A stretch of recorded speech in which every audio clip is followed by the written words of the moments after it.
प्रणाम आप सभी को। आज हम बात करेंगे त्रिबंध प्राणायाम के ऊपर, या फिर त्रिबंध प्राणायाम बोलो, बाह्य प्राणायाम बोलो, महाबंध, और साथ में इसको हम सगर्भा प्राणायाम भी कहते हैं। तो इसको इस तरह के नामों से, जितने इसके नाम है उससे भी लाख गुना इसके फायदे हैं। तो इसको करना कैसे है, कैसे इसको किया जाता है, क्या इसकी सावधानियां हैं, तो ये सब मैं आपको आज बताने का प्रयास करूंगी। तो सबसे पहले मैं आपको ये बताना चाहूंगी कि त्रिबंध प्राणायाम है क्या, या फिर बाह्य प्राणायाम है क्या। त्रिबंध का अर्थ होता है 3 लॉक, 3 बंध हमारे शरीर में। सबसे पहले मूल बंध, जहां से हम मल मूत्र को विसर्जित किया जाता है, वो लॉक, उसको बंद करना है। क्योंकि उससे रिलेटेड अगर बात की जाए तो है काम है, वासना है, और भी बहुत सारी आध्यात्मिक तौर पे अगर हम बात करें तो काम, वासना, और वासनाएं, बहुत सारी वासनाएं के हम जो है शिकार हो जाते हैं। और इसी तरह अगर हम बात करें उड्डयन बंध, तो उड्डयन बंध का अर्थ है कि रोग प्रतिरोधक क्षमता को बढ़ाना, या फिर हमारा जो राजा है, 7 केंद्रों का जो राजा माना जाता है, मणिपुर चक्र, वो अच्छे से जागृत होता है। और जब जिसका कहा जाता है कि जिसकी मणि जो है जागृत हो गई तो समझ लो वो राजा बन गया। तो उसी तरह से हमारा जो जलंधर बंध है, जलंधर बंध जलंधर बंध जो है उसको लगाने से क्या होता है, हमारे फेफड़े और साथ में हमारा जो हार्ट है वो मजबूत बनता है। तो इस तरह से इसके बहुत सारे फायदे हैं। आध्यात्मिक तरीका से अगर हम बात करें तो इसमें हमें विवेक, वैराग्य, षट संपत्ति और मोक्ष की प्राप्ति होती है। तो आइए इसको करना कैसे है, थोड़ा सा मैं आपको इसके बारे में बताऊंगी। सबसे पहले बहुत ही मुख्य प्राणायाम है ये, सभी प्राणायामों में से अगर ये करना आ जाए तो आप ये समझ लीजिए कि 40 दिन के अंदर अंदर हम जो है बहुत ही ज्ञानी, या फिर ये कहे कि ऊर्जावान बनेगी। तो उसके लिए सबसे पहले सीखना कैसे है इस प्राणायाम को, इसको दोनों तरह से किया जाता है, अंत्य कुंभक लगा के भी और बाह्य कुंभक लगा के। बाह्य में जब हम इसको करते हैं तो इसे कहा जाता है बाह्य प्राणायाम, और त्रिबंध में जब हम इसको करते हैं उसमें हम सांस अंदर भी ले सकते हैं, सांस को बाहर भी छोड़ सकते हैं, तो उस समय इसको कहा जाता है त्रिबंध प्राणायाम। तो चलते शुरू करते हैं। और अगर बात की जाए बंध की, तो महाबंध, महाबंध भी इसको बोला जाता है। जब तीनों लॉक इसमें लगाए जाते हैं तो ये महाबंध भी कहलाता है, और प्राणायाम की दृष्टि से इसको सगर्भा प्राणायाम भी कहा जाता है। तो सबसे पहले हमने क्या करना है, सांस को लेना और छोड़ना सीखना है। कि सांस को कैसे लेना है, लंबा गहरा सांस अंदर भरा, रोक लीजिए यहीं पे, सांस को हमने बाहर नहीं छोड़ना है। सांस को रोक के अब हमने क्या करना है, एनएस पार्ट को, गुदा द्वार को ऊपर की ओर सिकुड़ना, सिर्फ और सिर्फ एनएस पार्ट। थोड़ी देर सांस को हमने देखी, अभी हमने क्या किया है, अंतः कुंभक लगाया है, यानी कि सांस को अंदर भरा है, और अंतः कुंभक रुके थोड़ी देर, कम से कम 20 सेकेंड।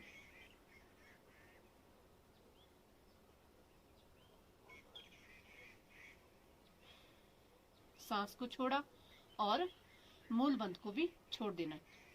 इसी तरह से दूसरा, जब हम सांस को बाहर छोड़ेंगे, अभी हमने क्या किया, अंतः कुंभक लगाया, अब हम लगाएंगे बाह्य कुंभक, और साथ में मूल बंध को ऊपर की ओर। देखिए आकुंचन करना है, उसको हमने क्या करना है, एक बार जब खींच लिया तो ऊपर ऊपर ऊपर की ओर खींचते जाए। उससे क्या होगा, देखिए हमारे शरीर में क्या है, 72 करोड़ 72 लाख 10,201 नस नाड़ी पाई जाती है हमारे मानव शरीर में। तो इतनी सारी जो नाड़ियां है उसमें से भी 22 नाड़ी मुख्य है, 10 मस्तिष्क के एक साइड को, 10 मस्तिष्क के दूसरी साइड को, और 2 जो नाड़ी होती है, एक हमारी तालु नाड़ी होती है जो कि संध्या के समय जागृत होती है, दूसरी ब्रह्म नाड़ी। तो और 14 अन्य भी नाड़ियां पाई जाती है शरीर में।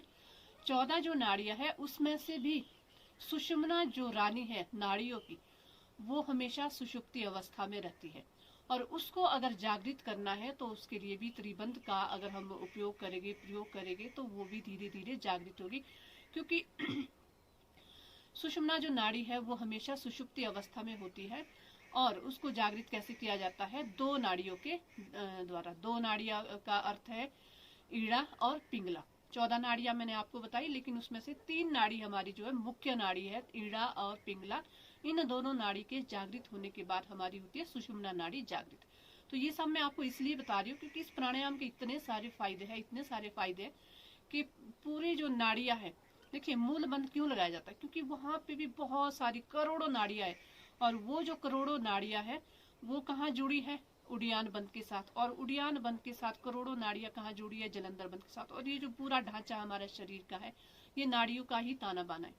तो इसलिए जब हमारी ये तीनों बंधों को लगा के जब नाड़ियां जागृत होती हैं तो ये जो शरीर जो है एक हमें समाधि की प्राप्ति या फिर आनंद की प्राप्ति होने लगती है। तो ये तो थोड़ा सा आध्यात्मिक विषय बन गया। तो आइए फिर से हमने क्या करना है, सबसे पहले अंतः कुंभक लगाया था और सांस को अंतः मतलब अंदर कुंभक लगाया, सांस को अंदर रोका, मूल बंद यानी कि एनएस पार्ट को, गुदा द्वार को हमने संकुचित किया ऊपर की ओर। अब हम क्या करेंगे, बाह्य कुंभक लगाएंगे, सांस को बाहर छोड़ेंगे और एनएस पार्ट को ऊपर की ओर खींचेंगे। चलिए शुरू करते हैं। सांस लिया, पूरा बाहर छोड़ा, एनएस पार्ट को ऊपर की ओर उठाया, पूरा ऊपर की ओर थोड़ी देर रुके, ये सिर्फ चीजें हम फील कर सकते हैं और थोड़ी देर इसी अवस्था में धीरे धीरे सांस को बाहर छोड़ दिया। तो इस तरह से ये हमने क्या किया, अंतः कुंभक लगा के और बाह्य कुंभक लगा के मूल बंध को सीखा। इसी तरह से अब हम दो बंध को लगाना सीखेंगे, कौन सा, मूल बंध और साथ में उड़ियान बंध। उड़ियान बंध से अगर मैंने वैसे तो आपको कहा कि रोग प्रतिरोधक क्षमता, दूसरा क्या है, हमारा जो डाइजेस्टिव सिस्टम है, और जब वो स्ट्रांग होगा तभी हमारी जो रोग प्रतिरोधक क्षमता है वो मजबूत बनेगी, यानी कि मणिपुर चक्र जब हमारा जागृत होगा, क्योंकि मणिपुर चक्र ही हमारा जो है डाइजेस्टिव सिस्टम को भी स्ट्रांग करता है, यानी कि अग्नि तत्व अगर हमारा मजबूत होगा तभी हमारा जो ये शरीर का संचालन है वो चल सकता है। तो चलिए शुरू करते हैं। सांस को लिया, अंदर रोक के रखे, मूल बंध और उड़ियान बंध। उड़ियान का अर्थ है पेट को पीठ की ओर चिपकाना। थोड़ी देर रुके,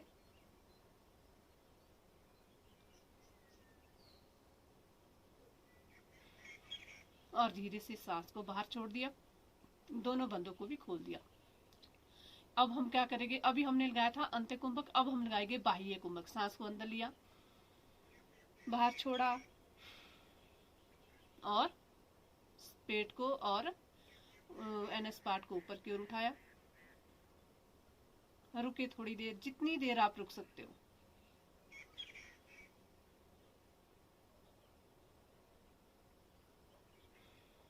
जब आपका सांस लेने का मन हो तो सांस को छोड़ दिया और दोनों बंधों को खोल देना है। अब हम करेंगे त्रिबंध या फिर सगर्भा प्राणायाम। सगर्भा प्राणायाम क्यों कहलाएगा ये, क्योंकि हम तीनों बंधों को कर रहे हैं और साथ में हम सांस को अंदर भर रहे हैं। तो चलिए शुरू करते हैं। सांस लिया, अंदर ही सांस को रोक के रखे, अंतः कुंभक लगा के त्रिबंध को लगाने का प्रयास। एनएस पार्ट को ऊपर की ओर उठाया, पेट को अंदर की ओर चिपकाया और ठोडी को कंठकूप से लगा लिया।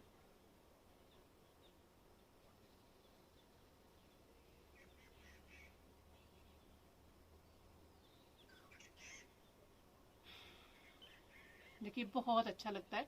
और इसके बाद हम क्या करेंगे, इसके बाद बाह्य कुंभक, या अब हम इसको बोल सकते हैं बाह्य प्राणायाम।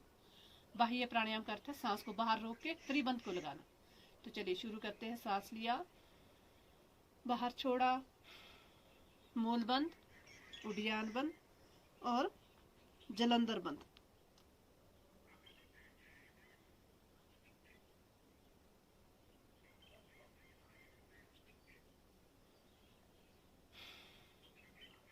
तो इस तरह से इस प्राणायाम को किया जाता है। बहुत ही फायदेमंद है ये प्राणायाम।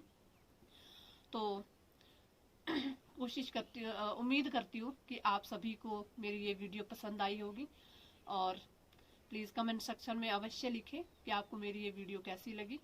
तो इसी के साथ मुझे इजाज़त दीजिए। नमस्कार।